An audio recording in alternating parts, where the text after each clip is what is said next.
Hello once again to Restoring History. My travels have brought me to Snow's Corner Cemetery in Herman, Maine. Why has that brought me here? Well, for the past 3 or 4, probably a couple of years, I have been doing a lot on Ancestry.com as far as my ancestors.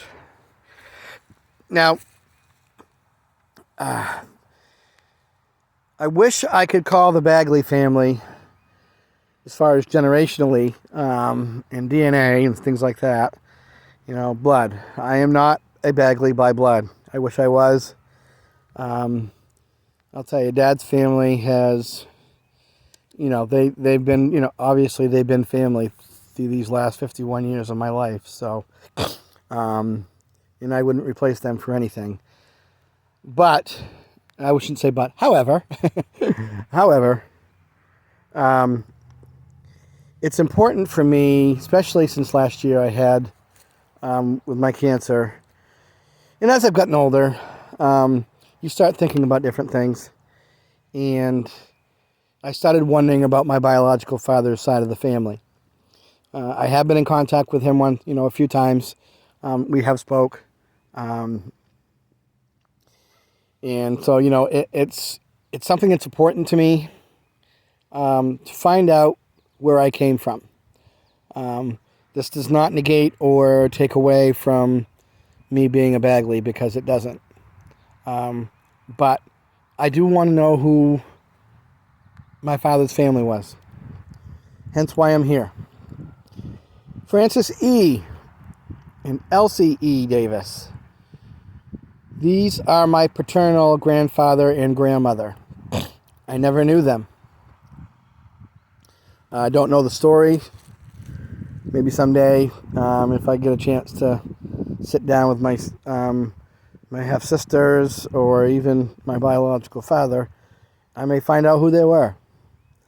But right now, I have no stories, and that's one reason why in Ancestry I'm trying to find a story. Who were they? And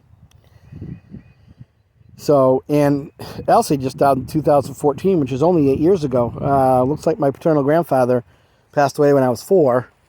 So, I would have never known him anyway. But my paternal grandmother, I could have known. What I did find out about Elsie was there was very little information on her obituary. Very little. It's almost as if she passed and somebody, it was, I don't know. Like I said, I don't know the story, but there wasn't a big huge obituary saying where she came from, where she was born, things of that nature. It was a small paragraph, and that was about it. So, and history is very important to me. American history and family history is really important to me. Just to let the Bagleys know, I am tracing the Bagleys back, but obviously I have no bloodline. But I have traced them because I'm interested about that history as well. But the name on my birth certificate says Davis, as far as the last name. And it was changed in 1972. I've never really, I don't know the history there, and I may not want to know it. And it really doesn't matter. What matters to me right now is that I find my ancestors, see where I came from, and just learn the story. I do realize that, some stories may not be nice. which is okay. There's a lot in my history that's not nice, that Abby doesn't know a lot of. In time she may, as she gets older. But right now, it's the Davises are a mystery. I have got a chance to see my half-sisters, and the two I have not met in person is Shannon and Mike Jr., who live out in Indiana. But I have met my other three half-sisters, Lori, Wendy, and Nicole. Nicole is who I really got to know. She's the actual one that came to me and said we had the same father. And it shocked me. It shocked me.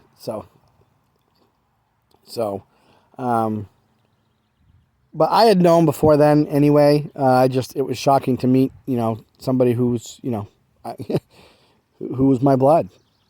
Mom had told me, I think right around when I was 11, 12 years old, probably 12 or 13, closer to a teenager, just to tell me she thought it was necessary. But again, it doesn't take away the feelings for Dad, and it won't. But for me, I think I have a right to find out about my biological father's side of the family. There is one person, Mary, that has reached out, and we are going to get together at some point to have lunch or whatever. I very much want to do that, to know my cousins on the other side of on my paternal side. So, I have traced the Davises back a little bit ways. I had an Uncle Stephen who passed. Cannot find any information about him, and I think that's Mary's father. Not much information on him. I did get his date of birth and a few items, but obviously nothing major I can find yet. And then there was another son. I know there's more kids probably, but this is some named Glenn. I believe Glenn is still alive. They do have a stone already for him. But as I go through the cleanings and kind of sprucing up the family at Waugh Cemetery, I kind of want to do it here too. Because I was their I am their grandson. And family's always been important to me, always will be.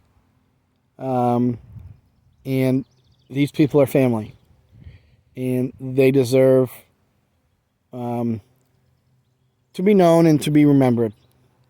No matter what happened, or no matter whatever in life, they still deserve to be remembered because they were family. So that's why I'm at Snow's Corner.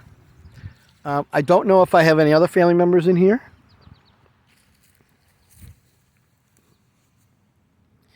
I do know I have a lot of friends in here, and I'm going to take you down and to show you one. But I'm going to push pause because I got to get back in my truck and drive a little bit. This is kind of a big cemetery, so I'm not walking. So I am going to pause right here, I think. Dale Hatch. It says Normandale, but Dale Hatch, a.k.a. Slapshot. He was in the shrine, and as you see, was also a Mason. As my videos go, visiting the different cemeteries, you may hear a lot about my Masonic heritage, because I did not realize when I first joined Masonry that I have a lot there are a lot of ancestors, and I have a lot of heritage when it comes to Masonry. So Dale was a good friend. Passed away over 2 years ago. Can't believe it's been that long. Dale was a member of my lodge, my Masonic Lodge, Mystic in Hamden. Dale was one of those that you kind of look to for wisdom.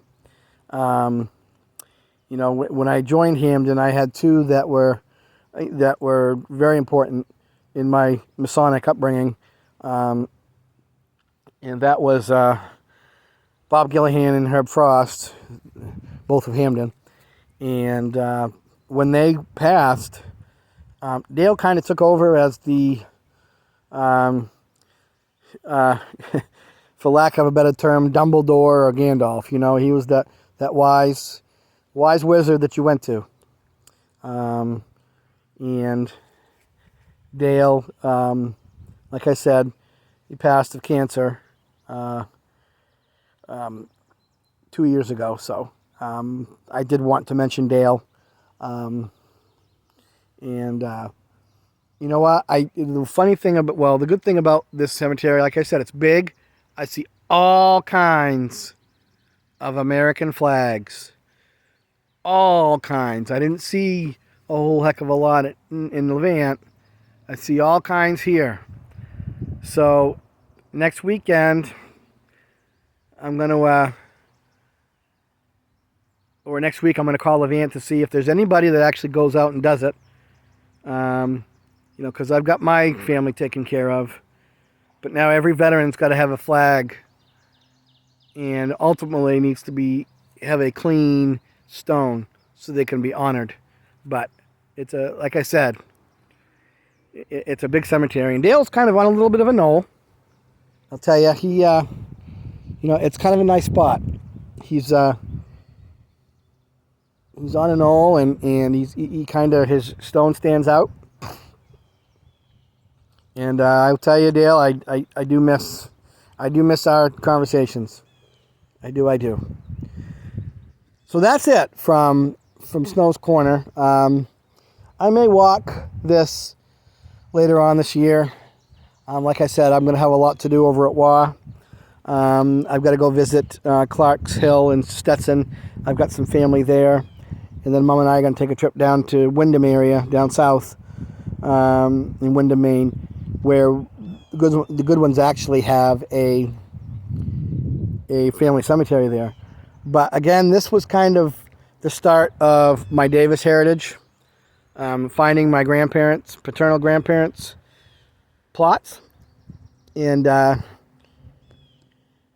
going to go from here to find out where all my Davis family is. So with that, we'll catch you next time on Restoring History.